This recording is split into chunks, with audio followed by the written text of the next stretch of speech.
O número de famílias endividadas aumentou pelo 7º mês seguido em julho. Os dados são da Confederação Nacional do Comércio. A conta é tão simples e tão complexa. Gasta o que você pode. Sabe, você se programa, você sabe, eu vou ter o dinheiro, então você gasta. Mas pelo 7º mês seguido, cresceu o número de famílias endividadas. O indicador calculado pela Confederação Nacional do Comércio chegou a 64,1% em julho. São milhões de brasileiros com dívidas com cheque especial, carnê de loja, financiamento de um carro ou uma casa, ou compras parceladas. Vai parcelando, quando vê, perde o controle. Também aumentou o número de famílias inadimplentes, ou seja, com essas dívidas atrasadas, já vencidas. O indicador alcançou 23,9% em julho. Esse economista tem uma dica importante para quem está nessa situação. Hoje existe na economia o procedimento de portabilidade, em que o devedor pode transferir a dívida de um credor para outro. Então, ela renegocia todo esse conjunto de dívidas num único banco, por exemplo, renegocia com esse banco paga todos os outros credores e ela passa a dever neste único local. Esse aqui é considerado um vilão nessa história. Quem tem compras parceladas no cartão de crédito é considerado endividado. Se a fatura não for paga na data correta, aí esse consumidor entra na lista dos inadimplentes. A principal dica dos economistas é pagar o quanto antes essa dívida, antes que vire uma bola de neve. Tem como controlar? Não tem, que vai comprando e depois vai ver a dívida só vai aumentando. É preciso saber gastar o cartão de crédito, o que implica dizer, procurar sempre pagar integralmente a fatura na data do vencimento. Cada vez que você empurra para frente a dívida do cartão de crédito, são cobrados mais juros e isso vira uma bola de neve que tradicionalmente leva à inadimplência. E uma pesquisa da Serasa, obtida com exclusividade pela Globo News, mostra que entre os brasileiros inadimplentes, 23 milhões têm dívidas de até R$ 500. Esse é o valor do saque do FGTS para este ano. E quem tem as informações detalhadas sobre isso é a Priscila Yasbeck. Priscila, muito bom dia para você. Então, o pessoal que vai poder sacar ainda esse ano os R$ 500 já tem como destino pagar a dívida, provavelmente, né? Isso mesmo, Júlia. A maior expectativa é justamente dos endividados em relação a esse saque do FGTS. Inclusive, a Caixa Econômica Federal, a partir das 9 da manhã, vai realizar uma coletiva em Brasília para divulgar o cronograma de liberação dos saques, que começa em setembro, esse saque único de R$ 500. E a partir do ano que vem, então, os saques passam a ser feitos por quem optar no mês de aniversário, ou então a pessoa que não optar por fazer o saque no mês de aniversário e nos meses subsequentes, aí ela vai fazer o saque, então, só em caso de demissão ou naqueles outros casos, naquelas outras regras que a Caixa divulga, né? Por exemplo, em relação à doença grave, né? Nessas situações a pessoa pode fazer o saque. E a gente vai mostrar, então, para vocês os resultados desse levantamento que foi feito pela Serasa Experian. E o que eles mostram é que hoje o país tem 63,4 milhões de endividados, de pessoas inadimplentes, que são aquelas pessoas que estão com contas em atraso. Além de ter dívidas, elas não conseguiram pagar essas dívidas em dia. São 40% da população adulta do país. E o valor dessas dívidas vai até R$ 500 em 36% dos casos, ou seja, 23 milhões desses inadimplentes têm dívidas de até 500%, que é o valor que vai ser liberado nesses saques do FGTS neste ano. A gente vai conversar sobre isso com o Luiz Rabi, que é economista da Serasa Experian. Luiz, a gente já passou por essa liberação de saques do FGTS antes. Pela experiência de vocês, as pessoas normalmente usam esse valor realmente para quitar as dívidas ou elas acabam usando para outros fins? Sim, quando nós tivemos o saque do Fundo de Garantia há uns dois anos e meio atrás, grande parte, ou seja, entre 40% e 50% das pessoas, naquela época, isso que os bancos nos informam, usaram realmente os recursos para a quitação de dívidas. Então, é uma oportunidade importante que esses 23 milhões de brasileiros que devem até R$ 500 utilizem esses saques, ou seja, quem tem direito à utilização desses saques, para justamente colocar as suas contas em dia, porque nós estamos num momento em que os juros voltaram a cair, o crédito está ficando mais barato e isso abre possibilidades tanto de aquisição de crédito, ou seja, tomar crédito para a compra de bens com taxas mais baixas e também para renegociações de dívidas. Elas ficam mais fáceis e mais baratas. Então é um momento importante que as pessoas aproveitem esse saque emergencial para colocar suas contas em dia e aproveitar esse momento de redução de juros da economia brasileira. E a gente vê, vocês também divulgaram números, que a gente vai mostrar aí para vocês, sobre a renegociação de dívidas, que aumentou de junho para julho. Então a gente vê que em junho eram 3 milhões, agora em julho foram 5 milhões de pessoas renegociando dívidas, um aumento de 67%.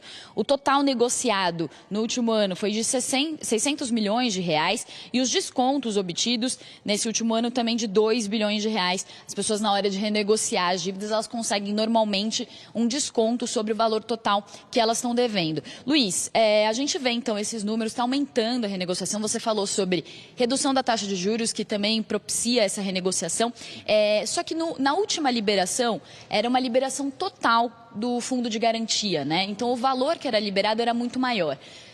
Dessa vez são R$500 neste ano. Mesmo assim, mesmo com esse valor pequeno, você acha que a gente deve ver 40%, 50% das pessoas pagando dívida, sacando esse valor para pagar dívida? Sim, como o valor é pequeno e como para 36% das pessoas as dívidas chegam até R$500, há, de certa forma, um estímulo para que as pessoas peguem esse recurso, que ele é pequeno, e dê um destino de uma forma completa ou uniforme para esse recurso. Porque não adianta você dividir R$500 em consumo e quitação de dívidas, porque o recurso já não é tão grande assim, então é importante que o destino dele seja um destino único, um destino final. Então, há esse estímulo para que as pessoas utilizem esses recursos na quitação de suas dívidas, facilitando, né, a situação, a vida das pessoas, porque nós estamos chegando no segundo semestre, final de ano, já vem o Natal, ou seja, a indústria já começa a recontratar pessoas visando a produção para o Natal, depois vem o comércio. Então é um momento que o consumo e o crédito costumam crescer mais rápido justamente por conta das vendas de final de ano. Então é importante que as pessoas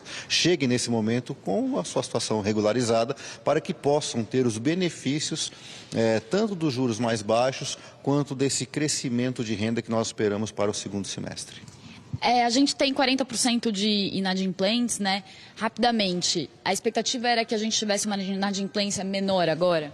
Sim, com a queda do desemprego esperada para o segundo semestre, com esse saque do fundo de garantia, visando a renegociação das dívidas, a nossa expectativa é que a inadimplência, que subiu muito, principalmente nos últimos 3 anos, e continuou subindo no primeiro semestre, pelo menos entre numa fase de estabilização, ou seja, pare de subir pelos próximos meses, e provavelmente a partir do início do ano que vem ela já entre numa trajetória mais consolidada de redução. Tá certo. Luiz Rabi, muito obrigada pela entrevista. Júlia, volto com você. Tá certo, Priscila. Obrigada, bom dia para você. E para falar sobre os desafios de manter as contas em dia, eu recebo o economista Carlos Honorato. Honorato, bom dia. Bom dia, obrigada Júlia. pela presença, tudo bem? Prazer em ver. Otávio continua aqui comigo. Bom dia, Otávio. Honorato, a gente viu, inclusive, capa do Valor Econômico hoje, como o percentual da renda dos brasileiros tem aumentado o percentual com as dívidas em relação à renda. E é interessante que ele faz uma curva que acompanha um pouco a questão econômica. Então, a partir de 2014, quando você entra na crise, começa a cair a relação entre dívida e renda. Quer dizer, as pessoas com medo de tomar dívida, porque a crise estava ali forte. Aí vai 2015 e tal, 2016, 2017 e 2018, que o crescimento foi 1% do PIB, um crescimento pequeno, mais um crescimento, começa a crescer essa relação, as pessoas tomam mais dívida. Dá para a gente concluir que é isso mesmo? Quer dizer, você tem um ambiente com uma expectativa maior de que a economia vai melhorar, então as pessoas ficam mais à vontade para se endividar? Para ter uma ideia, 60% do nosso PIB é consumo das famílias, né? Isso. Então é muita coisa que impacta na economia do ponto de vista da demanda. O indivíduo que não está endividado, que ele não tem problemas com o banco, o que acontece? Ele se segura e evita gastar no momento de crise. Para quem está endividado, ele tenta rolar a dívida e fazer de alguma forma o pagamento do débito que ele tem. Então, à medida que você tem uma melhora na economia e sempre nós caímos naquele ponto das expectativas, né, a pessoa se sente mais à vontade de fazer um parcelamento, de comprar um bem durável, até de comprar um carro com uma taxa relativamente razoável.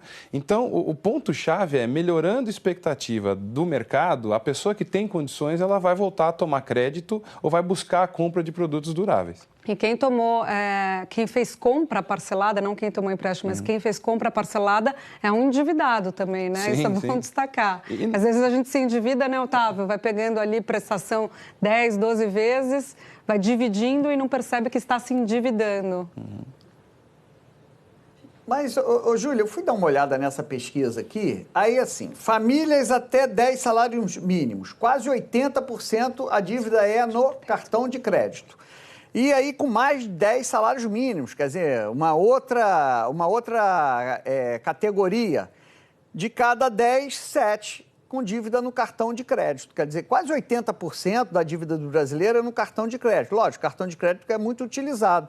Mas a pergunta que eu faço para o Honorato, para quem não dei bom dia, Honorato. Bom dia, a minha Otávio. pergunta é a seguinte: a culpa é do endividado ou é do cartão de crédito? Bom dia, Otávio. A culpa é de quem usa o cartão, né? Esse é o problema. O problema do cartão de crédito é que ele vem disponível.